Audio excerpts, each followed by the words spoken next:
ಪ್ರೀತಿಸಿ ವಿವಾಹವಾಗಿದ್ದ ಜೋಡಿಗೆ ಈಗ ವಯಸ್ಸಿನ ಸಂಕಷ್ಟ ಎದುರಾಗ್ತಾ ಇದೆ. ಅದು ಹುಡುಗಿಯ ಕುಟುಂಬಸ್ಥರಿಂದಲೇ. ಪ್ರೀತಿಸಿ ವಿವಾಹವಾಗಿದ್ದ ಜೋಡಿಗೆ ವಯಸ್ಸಿನ ಸಂಕಷ್ಟ ಇದು. ಇತ್ತೀಚೆಗೆ ಮದುವೆ ಆಗಿರ್ತಾರೆ ಬಿಂದು ವಿನೋದ್ ಕುಮಾರ್. ಮಾರ್ಕ್ಸ್ ಕಾರ್ಡ್ ನಂಬಿ ಮದುವೆ ಆಗಿರುವಂಥ ಜೋಡಿ ಇದು. ಬಟ್ ಈಗ ಸಂಕಷ್ಟ ಎದುರಾಗ್ತಾ ಇದೆ.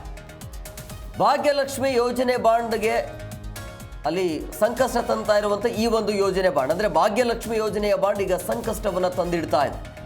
ಶಾಲಾ ದಾಖಲೆಯ ಪ್ರಕಾರ 19 ವರ್ಷ 1 ತಿಂಗಳು 15 ದಿನ ಆಗುತ್ತೆ. ಅಂದರೆ ಮದುವೆ ಮಾಡ್ಕೊಳ್ಬಹುದು ಅಂತ.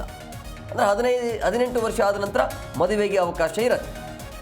ಭಾಗ್ಯಲಕ್ಷ್ಮಿ ಬಾಂಡ್ ಮತ್ತು ಬರ್ತ್ ಸರ್ಟಿಫಿಕೇಟ್ ಪ್ರಕಾರ ಮೈನರ್ ಏಜ್ ಅಂತೆ, ಅಂದರೆ ವಯಸ್ಸಾಗಿಲ್ಲ ಅಂತ.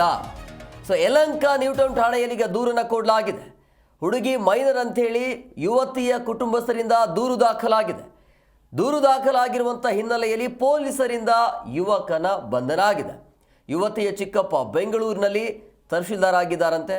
ಪ್ರಭಾವ ಬಳಸಿ ದೂರನ್ನು ಕೊಡಿಸಿದ್ದಾರೆ ಅನ್ನುವಂಥ ಆರೋಪ ಹುಡುಗರ ಕಡೆಯಿಂದ. ಸೊ ದಾಖಲೆಯನ್ನು ಪರಿಶೀಲಿಸದೆ ದೂರನ್ನು ದಾಖಲಿಸಿದ್ರ ಪೊಲೀಸರು ಅನ್ನುವಂಥ ಅನುಮಾನ, ಈ ರೀತಿಯ ಪ್ರಶ್ನೆಗಳು ಸಹಜವಾಗಿ ಹುಟ್ಕೊಳ್ತಾ ಇದೆ. ಶಾಲಾ ದಾಖಲೆಯ ಪ್ರಕಾರ 19 ವರ್ಷ ಆಗಿರುತ್ತೆ, ಬಟ್ ಈಗ ವಯಸ್ಸಾಗಿಲ್ಲ ಅಂತ ಹೊಂದಿಸಿ ಮಾತಾಡಿ ಅಲ್ಲಿಗೆ ಸಮಾಧಾನ ಮಾಡಿದ್ದಾರೆ ಸರ್. ಅವ್ರ ಇವಾಗ 1 ವರ್ಷ ತಳಗಡೆ ಸರ್. ಇವಾಗ ಆಗಿ ಹೆಚ್ಚಿ ಬಿಡ ಅಂತ ನಾವೆಲ್ಲರೂ ಸುಮ್ಮನೆ ಸರ್. ಅಲ್ಲಿ ಊರಲ್ಲಿ ನಾವಿದ್ವಿ ಸರ್. ಆ ಹುಡುಗಿಗೆ ಫೋನ್ ಮಾಡಿ ಆತಗೆ ಕರೆಸಿ, ಆ ಹುಡುಗನ ಕರೆಸಿ ನೀನು ಬಂದಿಲ್ಲ ಅಂದ್ರೆ ನಾನು ಸತ್ತೋತೀನಿ ಅಂತ ಇದು ಮಾಡಿದ್ದಾರೆ ಸರ್. ಆ ಹುಡುಗಿನೇ ಕರೆಸಿ ಅಲ್ಲಿ ನಾನು ಬರೋದಿಲ್ಲ ಅಂದ್ರೆ ನೀನು ಬಂದಿಲ್ಲ ಅಂದ್ರೆ ನಾನು ಸತ್ತೋತ್ನು ಅಂತ ದೌರ್ಜನ್ಯ ಮಾಡಿ ಆ ಹುಡುಗಿನೇ ಕರ್ಕೊಂಡು ಹೋಗಿದ್ದಾರೆ ಸರ್. ಹುಡುಗಿ ಇಲ್ಲೇ ಇದ್ರಾ? ಹುಡುಗ ಮಾತ್ರ ಅಲ್ಲಿ ಇದ್ನಾ? ಇಲ್ಲ ಇಬ್ರು ಒಟ್ಟಿಗೆ? ಇಲ್ಲ, ಬಳ್ಳಾರಿಯಲ್ಲಿ ಹುಡುಗ ಇದ್ದೆ ಸರ್. ಹುಡುಗಿ ಮಾತ್ರ ಇಲ್ಲಿ ಹಾಸ್ಟೆಲ್ ಓದ್ತಿದ್ಲಂತೆ ಸರ್. ಅವರು ಲವ್ ಮಾಡೋ ವಿಚಾರ ನಮಗೆ ಗೊತ್ತಿದ್ದಿಲ್ಲ ಸರ್. ಫಸ್ಟಿಗೆ ಇದು ಒಂದ್ಸಲ ವಾದ ಆಗಿತ್ತು ಸರ್. ಅಲ್ಲೇ ದೊಡ್ಡವರು ಎಲ್ಲರೂ ಕಲ್ತು ಸಮಯಸಿದಾಗ ಕುಂದಿಸಿ ಮಾತಾಡಿ ಅಲ್ಲಿಗೆ ಸಮಾಧಾನ ಮಾಡಿದ್ದಾರೆ ಸರ್. ಅವ್ರ ಇವಾಗ 1 ವರ್ಷ ತಳಗಡೆ ಸರ್. ಇವಾಗ ಆಗಿ ಹೆಚ್ಚಿ ಬಿಡ ಅಂತ ನಾವೆಲ್ಲರೂ ಸುಮ್ಮನೆ ಇದೆ ಸರ್. ಅಲ್ಲಿ ಊರಲ್ಲಿ ನಾವಿದ್ವಿ ಸರ್.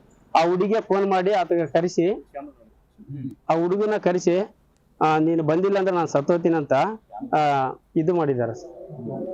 ಆ ಹುಡುಗಿನೇ ಈ ಬಗ್ಗೆ ಮತ್ತಷ್ಟು ಮಾಹಿತಿ ನೀಡ್ತಾರೆ ನಮ್ಮ ಪ್ರತಿನಿಧಿ ವಿಶ್ವನಾಥ್ ಫೋನ್ ಸಂಪರ್ಕದಲ್ಲಿದ್ದಾರೆ. ವಿಶ್ವನಾಥ್, ಈ ಜೋಡಿಗೆ ದೂರ ಮಾಡಬೇಕು ಅನ್ನೋಂಥ ಪ್ಲಾನ ಹೇಗೆ ಅಂತೇಳಿ, ಹೇಗೆ ಡಿಫ್ರೆನ್ಸ್ ಏಜ್ ಕಂಡು ಬರ್ತಾ ಇದೆ ಅಂತ? ಖಂಡಿತವಾಗ್ಲೂ ಇಲ್ಲಿ ಪೊಲೀಸರ ನಡೆ ಬಗ್ಗೆನೂ ಕೂಡ ಅನುಮಾನ ವ್ಯಕ್ತವಾಗ್ತಾ ಇದೆ ಮತ್ತು ಅಧಿಕಾರವನ್ನ ಈ ಯುವತಿಯ ಚಿಕ್ಕಪ್ಪ ದುರುಪಯೋಗ ಪಡಿಸಿಕೊಂಡ್ರ ಅನ್ನೋ ಅನುಮಾನಗಳು ಕೂಡ ವ್ಯಕ್ತವಾಗುತ್ತೆ. ನಾವು ಯಾವುದೇ ದಾಖಲಾತಿಗಳು ಅಂದ್ರೆ ಶಾಲಾ ದಾಖಲೆಗಳಾಗಿರಬಹುದು ಮತ್ತು ಬೇರೆ ಬೇರೆ ಡಾಕ್ಯುಮೆಂಟ್ಸ್ಗಳು ಅಂದ್ರೆ ಐಡೆಂಟಿ ಕಾರ್ಡ್ಗಳು ಏನೇನ್ ಮಾಡಿಸ್ತೀವಲ್ಲ ಅದು 10th ಮಾರ್ಕ್ಸ್ ಕಾರ್ಡ್ ಅಂದ್ರೆ ಈ SSLC ಮಾರ್ಕ್ಸ್ ಕಾರ್ಡ್ ಆಧಾರದ ಮೇಲೆ ಮಾಡ್ಲಾಗುತ್ತೆ. ಅದರಲ್ಲಿ ಇಲ್ಲಿ ಈ ಹುಡುಗಿ ಮೇಜರ್ ಅನ್ನೋದು ಕೂಡ ಗೊತ್ತಾಗುತ್ತೆ. ಇನ್ನು ಮೇಜರ್ ಆಗಿರೋದ್ರಿಂದ ಮದುವೆ ಆಗಿದ್ದು ಕಾನೂನಾತ್ಮಕವಾಗಿ ಯಾವುದೇ ರೀತಿಯಲ್ಲೂ ಕೂಡ ತಪ್ಪಲ್ಲ. ಅಂದ್ರೆ ಜೀವಕ್ಕಿಂತ ಹೆಚ್ಚಾಗಿ ಪ್ರೀತಿಸುವಂತಹ ಹುಡುಗನನ್ನ ಈ ಫೈನಲ್ ಇಯರ್ BCom ಓದ್ತಾ ಇದ್ದಂತಹ ಯುವತಿ ಮದುವೆ ಆಗಿರ್ತಾಳೆ. ಈ ವಿನೋದ್ ಕುಮಾರ್ ಅನ್ನೋನ್ನ ಮದುವೆ ಆಗಿರ್ತಾಳೆ. ಬಳ್ಳಾರಿಯಲ್ಲಿ ಈತ ವ್ಯವಸಾಯ ಮಾಡ್ಕೊಂಡಿರ್ತಾನೆ ಮತ್ತು ಮಾಜಿ ಸಚಿವ ಶ್ರೀರಾಮುಲು ಮನೆಯಲ್ಲೂ ಕೂಡ ಈ ಸಂಬಂಧ ರಾಜಿ ಸಂಧಾನ ಆಗಿತ್ತು ಅನ್ನೋ ಒಂದು ಮಾಹಿತಿ ಕೂಡ ಗೊತ್ತಾಗ್ತಾ ಇದೆ. ಆದ್ರೆ ಯುವಕನನ್ನ ಬಿಟ್ಟಿರದಂತಹ ಯುವತಿ ನಾನು ಸತ್ತೋಗ್ತೀನಿ ಅನ್ನೋ ಒಂದು ಹಿನ್ನೆಲೆಯಲ್ಲಿ ಹೇಳಿದ್ರಿಂದ ಆತ ಬಳ್ಳಾರಿಯಿಂದ ಬಂದು ಇಲ್ಲಿ ಮದುವೆ ಕೂಡ ಆಗಿರ್ತಾರೆ, ಹಾರ ಬದಲಾಯಿಸ್ಕೊಂಡಿರ್ತಾರೆ. ಆದ್ರೆ ಯುವತಿಯ ಚಿಕ್ಕಪ್ಪ ಏನಿದ್ದಾರೆ ಆತ ಇಲ್ಲಿ ತಹಶೀಲ್ದಾರ್ ಅಂತೆ. ಈ ಹಿನ್ನೆಲೆಯಲ್ಲಿ ಅವರು ಕೊಟ್ಟಂತಹ ಕಂಪ್ಲೇಂಟ್ ಆಧಾರದ ಮೇಲೆ ಒಂದು ಮಿಸ್ಸಿಂಗ್ ಕಂಪ್ಲೇಂಟ್ ರಿಜಿಸ್ಟರ್ ಆಗುತ್ತೆ ಮತ್ತು ಪೋಕ್ಸೋ ಪ್ರಕರಣವನ್ನು ಕೂಡ ಪೊಲೀಸರು ದಾಖಲು ಮಾಡ್ಕೊಂಡಿದ್ದಾರೆ ಅನ್ನೋ ಮಾಹಿತಿ ಕೂಡ ಸಿಗ್ತಾ ಇರುವಂತದ್ದು. ಹೀಗಾಗಿ ಇವತ್ತಿಗೆ 19 ವರ್ಷ ಆದ್ರೂ ಕೂಡ ಈ ರೀತಿ ಪೋಕ್ಸೋ ಪ್ರಕರಣವನ್ನ ಯಾವ ಆಂಗಲ್ ನಲ್ಲಿ ದಾಖಲಿಸಿಕೊಂಡ್ರು ಪೊಲೀಸರು ಅನ್ನೋ ಒಂದು ಅನುಮಾನಗಳು ಕೂಡ ವ್ಯಕ್ತವಾಗುತ್ತೆ. ಮತ್ತು ಈ ಏನು ಬಾಂಡ್ ಏನಿದೆ ಅಂದ್ರೆ ಈ ಭಾಗ್ಯಲಕ್ಷ್ಮಿ ಬಾಂಡು, ಆ ಒಂದು ಬಾಂಡ್ ನಲ್ಲಿ ಏಜ್ ಕಡಿಮೆ ಇರೋದ್ರಿಂದ ಅದರ ಆಧಾರದ ಮೇಲೆ ಪೊಲೀಸರು ನಾವು ಕಂಪ್ಲೇಂಟ್ ರಿಜಿಸ್ಟರ್ ಮಾಡ್ಕೊಂಡಿದ್ವಿ, ಆರೋಪಿಯನ್ನ ಕೋರ್ಟ್ಗೂ ಕೂಡ ಪ್ರೊಡ್ಯೂಸ್ ಮಾಡ್ತೀವಿ ಅನ್ನೋ ಆಂಗಲ್ ನಲ್ಲಿ ಅವರು ಕೂಡ ಮಾತನಾಡಿದ್ದಾರೆ.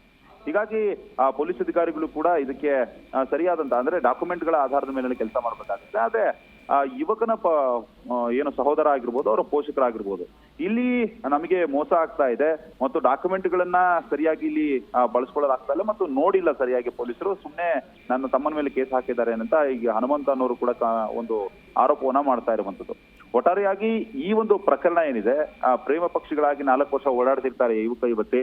ಅದಾದ ಮೇಲೆ ಇಬ್ಬರ ನಡುವೆನೂ ಕೂಡ ಚೆನ್ನಾಗಿರುತ್ತೆ, ಎಲ್ಲವೂ ಕೂಡ ಇಬ್ರು ಮದುವೆ ಕೂಡ ಆಗಿರ್ತಾರೆ ಒಬ್ರಿಗೊಬ್ರು ಪರಸ್ಪರ ಇಷ್ಟಪಟ್ಟು. ಆದ್ರೆ ಈ ರೀತಿಯಾದಂತಹ ಘಟನೆಗಳು ನಡೆದಂತಹ ಸಂದರ್ಭದಲ್ಲಿ ಡಾಕ್ಯುಮೆಂಟ್ಗಳ ಆಧಾರದ ಮೇಲೆ ಈ ರೀತಿ ಇವರನ್ನ ದೂರ ಮಾಡಲಾಗ್ತಾ ಇದೆ ಅನ್ನೋ ಒಂದು ಆರೋಪ ಗಂಭೀರ ಆರೋಪ ಕೇಳಿ ಬರ್ತಾ ಇದೆ. ಮುಂದೆ ಈ ಪ್ರಕರಣ ಎಲ್ಲಿ ಹೋಗಿ ನಿಲ್ಲುತ್ತೆ ಅಂತ ಕಾದು ನೋಡಬೇಕಾಗಿದೆ. Yes, okay, thank you Vishwanath ನಿಮ್ಮೆಲ್ಲ ಡೀಟೇಲ್ಸ್ಗಾಗಿ.